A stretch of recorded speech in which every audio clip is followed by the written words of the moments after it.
觉得最近状态非常好啊，你这一部10几以上，再加上那个ChangQi也进了决赛。那先说说这个吧，感觉一下这个是不是就有了孩子之后，感觉责任更重了呀？我觉得还是孩子给我带来了好运吧。自从就是孩子出生之后，这段时间确实成绩比较好，然后也是希望能够延续这样的状态吧。对于这个今年的有没有什么期望？感觉能取得什么样的成绩啊？感觉有没有一个目标？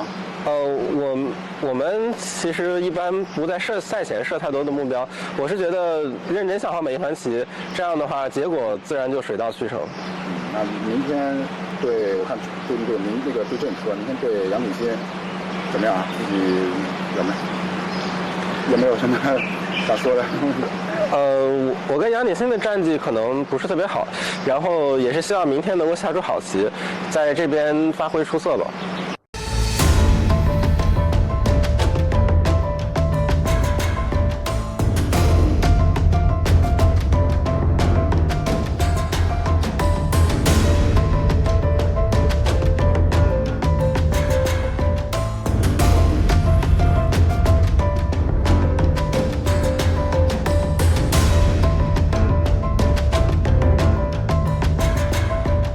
Yuting is playing as black and Yang Dingxin is playing as white, and the game starts out like this. We have a very common Joseki on the bottom right, black Hanes, white Hanes, and black cuts from the inside. White chooses the most simple Joseki, that is the Atari. Black Ataris from the outside, claiming the influence, and white Tanuki. Black plays the Keima defense, and white now plays the 3-space low extension. This is a little bit rare. The reason white is playing out this particular Fuseki is because if white attaches in the corner, which is probably the best move according to AI, the problem is that Yang Dingxin was worried about this variation where black is going to push on top. And this is a little bit awkward for white. This move not only expands black, right? This is a giant moyo we can see, but also white does not want to honey here because black can actually cut, and this leads to a very complex fight. So white either will extend, which is not such a good move. The best move is probably Tanuki and invade, but as we can see, black is very strong on both sides, so this comes with a little bit of risk.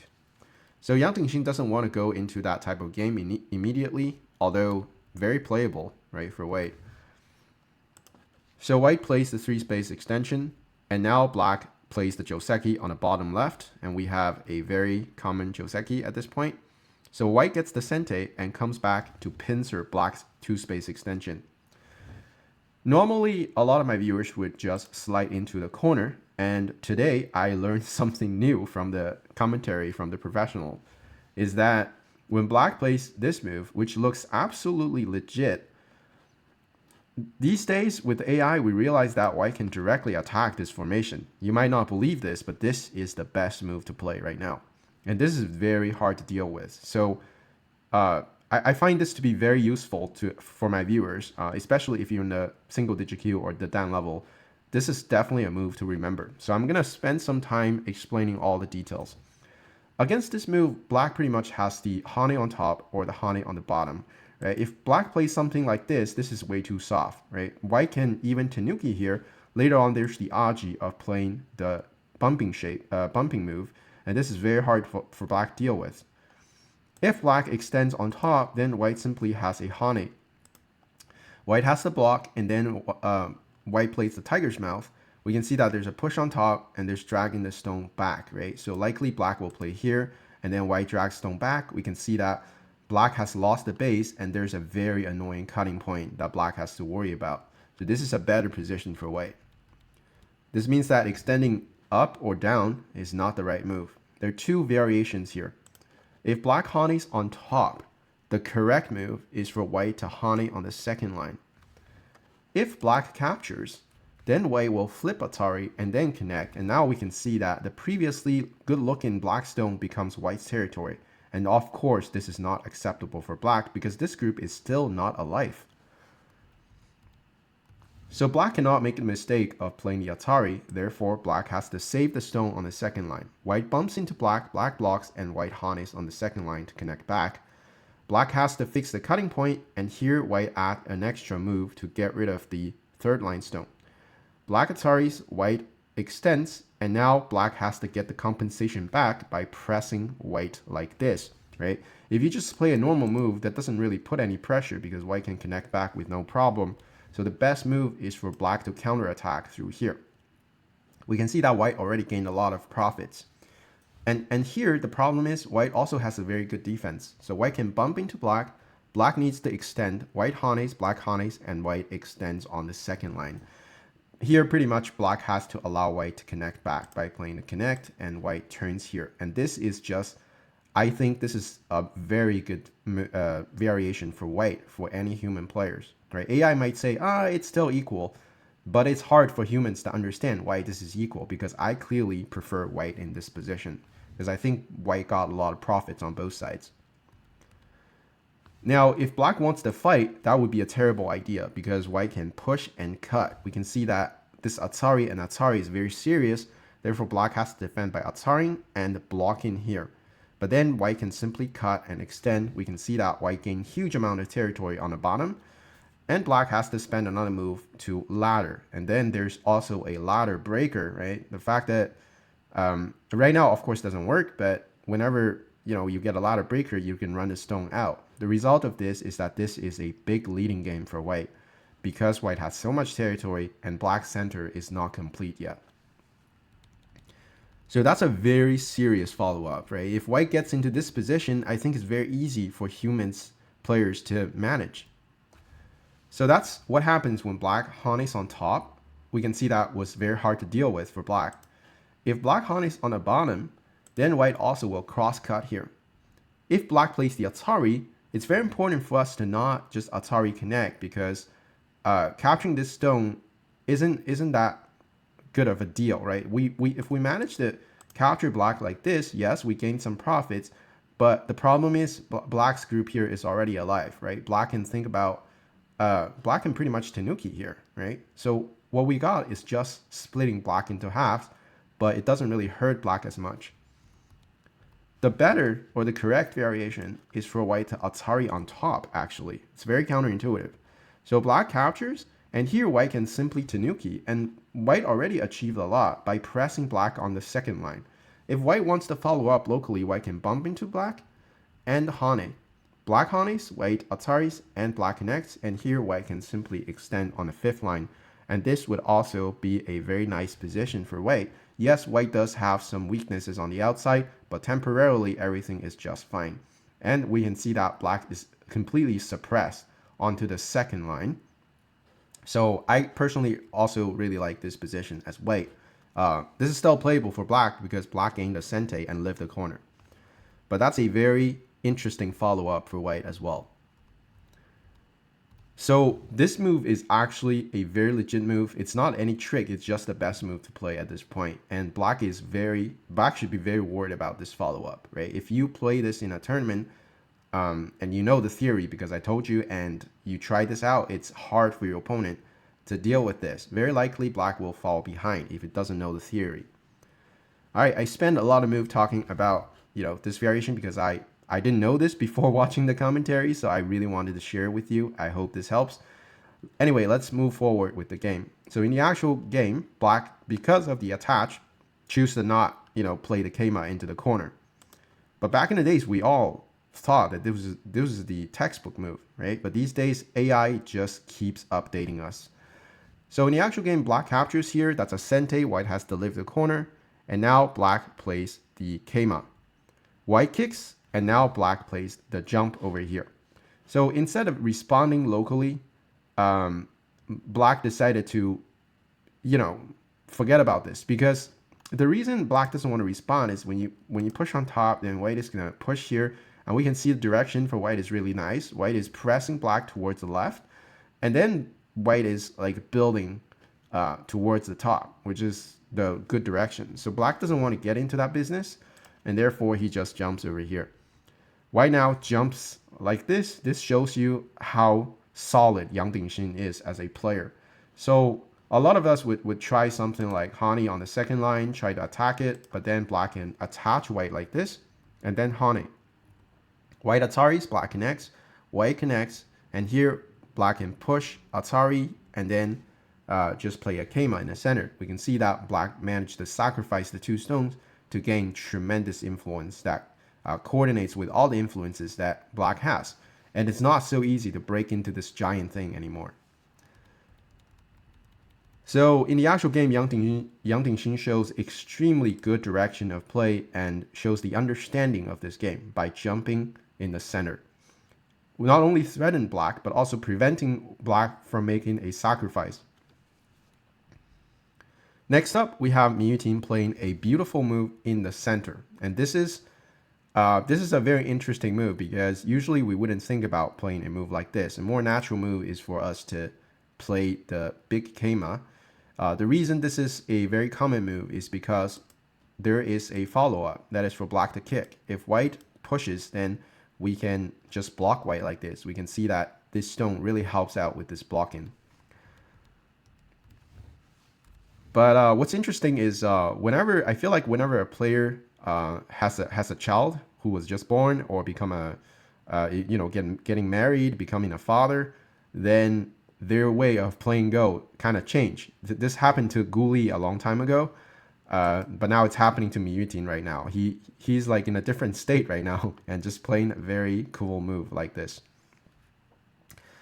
All right, so against this move, Yang Dingxin decided to deal with the problem immediately, and we see a beautiful invasion in the center. And I know that my invasion series kind of ended, but if I was making another video, then this would definitely be another exercise to show how to invade a Moyo. Well, let's see how Yang Dingxin does it. Black caps on top as expected, and now Yang Dingxin is following the principle of invasion, that is to attach your opponent. Black harness, white extends, black keeps pushing, getting rid of the ice space, and white harness on top. Black plays the extension, and white's next move is really nice. That is to play the jump over here, 2-space jump. So we're looking at getting out through here, and we're also looking at attaching here to make a shape for white. It's a very high level move. Black harness, white blocks, and now black attaches on top, making sure that white cannot get out. And here white plays the attach as planned. And now we can see there's no way for black to really stop white from getting home because black is just way too weak, right? For example, if black harness, then white's going to play the wedge connect, and we can see that there's a tiger's mouth and there's an Atari, and black cannot fix both at the same time. In the actual game, black pulls the stone back, making sure at least that this side is solid. White harness, black extends, and here white plays the cut. So a lot of players would just be like, oh, let me add another move, making sure I'm home. But this is not what a top professional would play. The reason is that this is too slow, right? Sure, white does have some weaknesses over here, but fixing here isn't a great idea because when black plays a move in the center, we can see that black is taking control of the momentum of this game. And therefore, Yang Dingxin, as a professional player who played in the league for a very long time, knows that you can get loose anytime, right? Against these professional players, you have to play the most efficient move always. So in the actual game, white cuts, black Ataris, white extends, and black jumps to control the 2 stones. And the reason white exchanges these moves is just to leave some Aji behind. That's a very common technique. And now white comes back and taking the control of the momentum by suppressing the entire Moyo by playing this move. Very well played by Yang Dingxin. Black turns on top to punish white's Tanuki and jumps, but here Yang Dingxin just treats it like nothing, right? It's just so easy for Yang Dingxin. So white plays the Keima, black blocks, and then white attaches on the second line. Such a smooth way of dealing with an attack, right? Absolutely nothing black can do here. If black plays the tiger's mouth, white will connect. If black harness, we can see that white has a beautiful Tsuji, and now we're looking at cutting over here and haning into the corner. If black fixes the corner, then we can cut and then Atari on top, and then we can see that this doesn't work for black really. So black cannot play the tiger's mouth, right? So black has to defend the corner first and letting white simply connect back home. So such a smooth invasion, and we can see that white is so comfortable. Very well played by both sides, actually. So yes, white got back, but also black was able to gain a wall here to support the weak 2 stones that black has over here. Right? Imagine if this is all white stones, then this group is probably just dead. So these stones have a lot of values. So at this point, both players have played extremely well. I was very impressed by the quality of this early to middle game. I think both players should show why they're the top professional players, and the game is still completely equal. I haven't seen a single mistake from any side. A very well played game till now. I hope you're enjoying the video so far. If you are, give it a like and subscribe to the channel. It really helps me out. And if you want to dive deeper and support what I'm doing, check out my Patreon. I regularly post exclusive high-quality content on Joseki's, pro game breakdowns, and even full courses. Stuff you won't find anywhere else. The link is in the description. Thanks so much. Let's continue. Alright, so at this point, Yuting realizes that if the game continues in this equality, it's not a great situation for him because he is a fighter and he is very good at reading. But Yang Dingxin is more like a player who's more like Li Changho. Like he's very good at controlling the game, especially if you if you get dragged by him into an endgame where it's close, then he's probably gonna win. So Yuting now needs to look for conflict, and therefore he attaches white stone. White honeys, black cuts, white ataris, and here, shockingly, Yuting ataris and letting white gets the Panuki. Black extends into the center. We can see that the idea for black is just to enclose a giant chunk of territory, letting white getting the Panuki. At first glance, it looks like this Panuki is facing white's territory, so it's not that scary. But actually, this Panuki has a lot of value because it's about the life and death of these two guys over here. So after white getting the Panuki here, it's very important for white to get compensation by retaliating against the 2 stones here, right? Because Yuting's Tanuki a bunch of moves to get a giant center, and white needs to get compensation. In the actual game, Yang Dingxin plays the diamond move over here, right? Suppressing this stone and letting this stone to run out. This shows you what kind of style Yang Dingxin has. It's a very solid style. He doesn't like fighting too much, especially against someone like Yuting, who's like very, very good at reading. If this was like Lee Sedol or I guess Asami Ueno playing this game, there's no chance that they would play the diamond move here, right? It's at least something like this, right? Probably a better move is like this.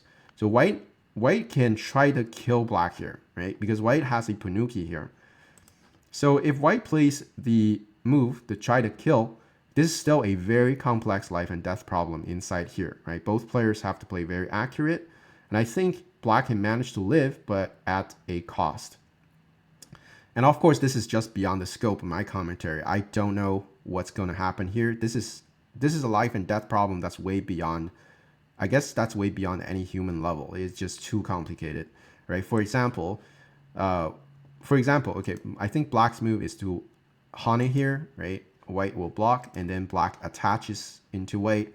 White bumps into black, and then peep over here, right? This is just very hard to read out. And black's correct move is this Kosumi here, a very flexible move, trying to get out. White cuts, black extends, white comes back to capture the 2 stones, and black gets out, right? Something like this, but that's just so AI. And I don't think human players can play this very accurately. And this is not something that Yang Dingxin wants to get into. And therefore, this move clearly shows his style. That's very solid. All right, so since white decides to play solid, that of course gives black some chances to breathe, and therefore me attaches into white, white honeys, black cuts, white crawls, and black ataris on top, and then plays the tiger's mouth. White ataris and black honeys and atari. This is all sente, and here black plays a beautiful move that not only supports the center, but also supports the group over here. Very well played by Yuting. White jumps and black blocks on top. At first glance, this looks like a bad move. Like, why would you play a move that's so close to your Panuki letting black strengthen himself. But this move actually has value because it's looking at the attach over here, right? If white plays the attach, then it's not easy for black to deal with. If you try to cut it off, then white can extend, and we see that black has a lot of weaknesses. So that's why this move is not a bad move. White takes, and black was worried about this one, right? So after white strengthens here, this becomes more serious, and therefore black spends a move to wedge here, making sure that this stone has one liberty less. And now Yang Dingxin plays a very nice move. This shows the understanding of the big picture. If white is really focused on the local, loss here, for example, if white spends another move trying to, secure the kill here, then black can have a jump in the center. So we already said that because of the wedge here, the attach doesn't work anymore. It means that this is all going to become territory, and then black plays a beautiful move in the center, increase the territory, but also suppressing white. So if white plays like this, he would be missing the big picture. And therefore, in the actual game, Yang Dingxin plays correctly by invading the center. Black now, of course, drags these group back. It's a lot of points. White plays the Atari, black connects, and now white jumps into the center. Black now plays the Hane here, making sure that this cutting point doesn't work. And white bumps into black, breaking into the center. Black plays the Atari, white plays the Atari, and black takes, and they start a ko over here. White peeps, that's a ko threat, takes back, black connects, and white plays the Atari on the second line. Black takes back, and now white plays the push over here. That's a slight inaccuracy. I think white just needs to find another ko threat that's not this one to, keep going with this ko. The problem with this move is that the next move, Yuting plays the Atari here. That's a very aggressive move. White cannot play the break-in. Yes, this is terrible for black, but if black gets this is game over, right? So white doesn't have the time to come in here right now. White takes, and black bumps into white, trying to turn here and kill the dragon. And Yang Dingxin doesn't want to bet the game on the life and death of this dragon, therefore he blocks. When black takes back, white finally has to respond to this. This is just too serious. And here black gets the time to come back and block here. The result of this is black was able to get an exchange here that drastically help out the life and death of the center group. White has to spend another move to capture black, and black plays the Hane, double Hane, gain control of the center, right? So now we see that black has quite a lot of territory in the center. White takes, and then black plays the capture here. This was a little bit unnecessary. At this point, black is already leading in terms of territory. The correct move is to simply Atari on top and just live by connecting here. If white jumps, black will play the squeeze. White has to connect, and then black plays the shake move by blocking here, and we see that this is a bend 4 inside. So black is alive, and black has the center, and then we go into the end game, and this is a slightly leading game for black. So that is what black should have played, but of course that's not Yuting's style, right? He wants more complication all the time. He takes back, and now white pushes on top. The idea of this move is to just kill black's dragon here. So this becomes a dragon slaying game. Black Hanes, white Hanes, and black captures once again. And here white cuts into black's territory, exchanging this move with black's Atari in the corner to create more ko threats, because ko threats going to be very important because there's a ko going on here. White plays the Atari finally, breaking the ice space that black has. And now this dragon is kind of in trouble, and Yuting has to rely on ko to live. Black Ataris, white blocks, black captures, and white now, thanks to the stone over here, white now has so many ko threats in the center. That's just crazy. Black has the block, white takes back, black connects, white connects, and they're just fighting this ko right now, right? So white takes back, black wedges in the center, takes back, and both players are just using their warehouse of ko threats. When black takes here, white bumps into black, black takes, and white plays the throw in, takes back. Black now uses this ladder to create a lot of ko threats. White has to respond to that, or else there's an Atari in the corner. So that's very serious. Therefore, white has to respond. Black takes, white Ataris, black connects, takes back. And then that's a very long co-fight right now. So at this point, black connects. This causes even more co-threats in the outside.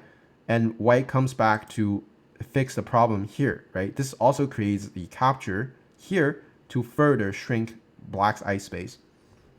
Black takes, white Ataris, black connects, black extends, white takes back, and black uses the co-threat in the center. White has to respond to everything. And here we can see that there's so many co-threats here. This is endless. Black Ataris, white takes back, and then they just keep playing the coast. Black Ataris, and these are all absolute co-threats that they're playing right now. So very intuitive and not much I can comment. So white bumps, black goes back, takes back, and so many co-threats over here. It's crazy. White follows up, takes back, and then at this point, white plays the attach here, looking at cutting here. I think this is an opportunity for black to Atari here. Of course, this is, I only know because of AI is saying so, but this is a good opportunity for black to gain a big advantage, right? Because when we are fighting this co, this is about the life and death of this group as well. So now white is heavier, right? That's the reason black should have Atari here. But in the actual game, black connected, white takes, and black plays the Atari, white connects. And white finally realizes that the center is very weak, and therefore he comes back and connect here. Even if white connects here, black still can't live, right? Black still has to rely on this ko to fight. Black takes, and now white plays the Kosumi, and this ends up to be a losing move of the game. Here, what white should have played is, okay, so first of all, the reason that this is a losing move is because the next move, black plays the Kosumi in the center. This drastically decreases the number of co-threats that white can find in the center, right? Because this move puts a lot of control over the two stones here. What white should have played is before playing the Kosumi, white should have struggled in the center to find more co-threats. If black connects and live the dragon, then black is going to pay a huge cost because white blocks, forcing black to turn here. And now white has a beautiful Tsuji in the center. This looks like a normal move, but this is actually the correct Tsuji to play. We're looking at dragging the stone out. So black cannot allow that, but then we can play the Haunted, forcing black to live. And then we play the Tiger's Mouth. If black wants to kill the group, black only has one move. And here, white can play a Kosumi in the center. So this move threatens the group over here and also threatens the group over here. So if black wants to live this group, then likely this group is going to die. Right? So this would be a winning game for white if that happens. But if black wants to save this group, then this group is going to be in trouble. So all of this means that this is a co-threat, basically, right? It comes with a lot of calculation, and I believe both players are in Boyomi right now, so not being able to read it out is very normal. Yang Dingxin played the Kosumi here, and black answers over here with the Kosumi. White takes, black plays on top, that's a co-threat. White has to capture the stone, black takes back, and they keep fighting this ko. And at this point, Yuting realizes that once he captures here, the number of co-threats just vanish over here. So now white has to keep fighting the ko to try to kill black, but black plays the Atari, white connects, black takes back. This is still a ko going on in the middle, right? There's no way to clean kill black in here. White pushes, black cuts, and white takes. Black Ataris, white captures, and black takes again. White now takes the other ko, making sure black cannot take the ko. And black now connects over here, making a solid eye, and now we can see that it's all about this ko over here. White connects and black connects, and finally they're fighting for a very clear ko, right? It's about if white connects here, black dies. If black connects, black lives. Black pushes, white captures, black takes, and finally white is running out of ko threats at this point, and he had to play the clamp at 2-2. If white keeps going by trying to get co-threats here. Then black Ataris, white takes. Black still has co-threats left in the corner. So white has to follow up. Black takes. White plays the Atari, that's a co-threat. White takes back, and now black still has co-threats. And at this point, when white pushes, that's where white is kind of running out of co-threats. Here, black can connect. If white drags the group out, black will kill the stone here and kill the corner. So even if white can get some compensation over here, that doesn't compensate for the corner loss and the fact that the dragon lived. But of course, if white now captures the stone, live the corner, then black can block on top and white only has 2 liberties, and this doesn't work for white. So that is why Yang Dingxin reading out all that and realizes that the correct move, or not the correct move, but the only co-threat I can find is the clamp. Here, Yuting made a judgment on the board and he realized he's ahead and therefore he connects over here. White captures the corner. Black pushes, and then they play out a sequence here where white is able to gain some profits over here by breaking in. But at this point, Yuting plays the Atari and then pull the stone back. That's a giant endgame move. And at this point, Yang Dingxin realizes that he is about 10 to 11 points behind on the board, which after Comey is more like 3 to 4 points behind. And at this stage in the game, against the world champion, there's absolutely no chance to come back. And pulling back on the second line ends up to be the last move of the game.